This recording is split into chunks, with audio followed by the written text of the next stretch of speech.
እሺ በሁለተኛ ደረጃ የምናገኘው ኢትዮጵያ ውስጥ ሆነን በወር እስከ $2000 ልናገኝ የምንችልበት ቀላሉ ስራ የሰርቬይ ዌብሳይት ነው።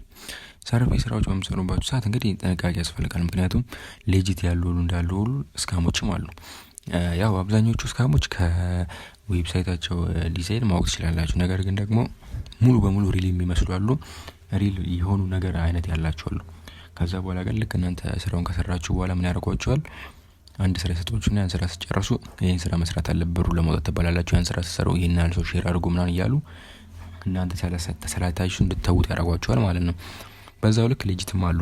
ያው የሰርቬይ ስራዎች በአብዛኛው በጣም ቀላል ናቸው፣ የሚከብድ ነገር የላቸውም። ለምሳሌ ጌም በመጫወት ዳፖችን ዳውንሎድ በማድረግ ካፕሽኖችን በመጻፍ እና የተለያዩ አንዳንድ ቀላል ስራዎችን በመስራት የሚከፈላችሁ። ያው ከእነሱ መሀል እንግዲህ እኔም አንድ የሰራሁበት ቪዲዮ አለ፣ ፍሪ ካሽ የሚባለው ዌብሳይት። እሱኛውን የሰርቬይ ዌብሳይት ነው። የተለያዩ ሰርቬዮች ጥያቄዎችን ይሰጣችኋል። እነሱን ጥያቄዎች በመመለስ ጌሞችን በመጫወት ነው የሚከፍላችሁ። በአንድ ጌም ኢቭን እስከ $200-300 የሚከፍልበት ጌም አለው። ያው እነሱን በመጫወት ማግኘት ትችላላችሁ። ሌላ ቪዲዮ እንድሰራላችሁ ከፈለጋችሁ ጠይቁኝ፣ ችግር የለውም። ያንን ቪዲዮ ማየት ትችላላችሁ።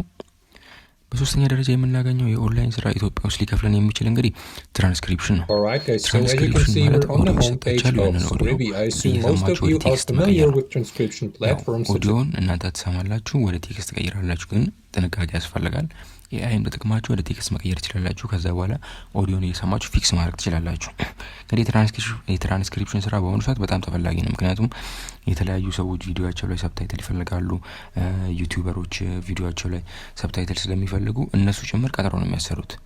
ለምሳሌ በስክራይብ ዌብሳይት ብንመለከት ይህን ስራ ለመስራት በሰዓት $5 እስከ $20 ይከፍላችኋል። በአራተኛ ደረጃ የምናገኘው ዌብሳይት ደግሞ ጂ ትራንስክሪፕሽን ነው። እዚህ ዌብሳይት ላይ ደግሞ በደቂቃ 60 ሳንቲም ይከፍላችኋል። በዶላር ነው የምላችሁ። በአምስተኛ ደረጃ የምናገኘው ዌብሳይት ደግሞ rev.com ነው። ይህ ዌብሳይት ደግሞ በሶስት መንገዶች ነው ገንዘብ የሚከፍላችሁ። ምክንያቱም አንደኛው አማራጫችሁ ልክ እንደልባችሁ ትራንስክሪፕት ታደርጋላችሁ ወደ የሰማችሁ ወደ ቴክስት። ሁለተኛው ደግሞ ካፕሽኖችን ይሰጣችኋል። በዛው ልክ ደግሞ ሌላኛው የቪዲዮ ሰብታይትል ጽፋላችሁ ማለት ነው። እንግዲህ እዚህ ዌብሳይት ላይ በደቂቃ ከ30 ሳንቲም እስከ $1 ታገኛላችሁ። እንትናችሁን እያሳደጋችሁ በመጣችሁ ቁጥር ደግሞ ከፍ ይላል ማለት ነው። ስለዚህ ለዛሬ እነዚህን 5 ዌብሳይቶች ያሳያችኋለሁ። በቀጣይ ደግሞ የቀሩትን 4 ዌብሳይቶች የማሳያችሁ ይሆናል። መልካም ጊዜ።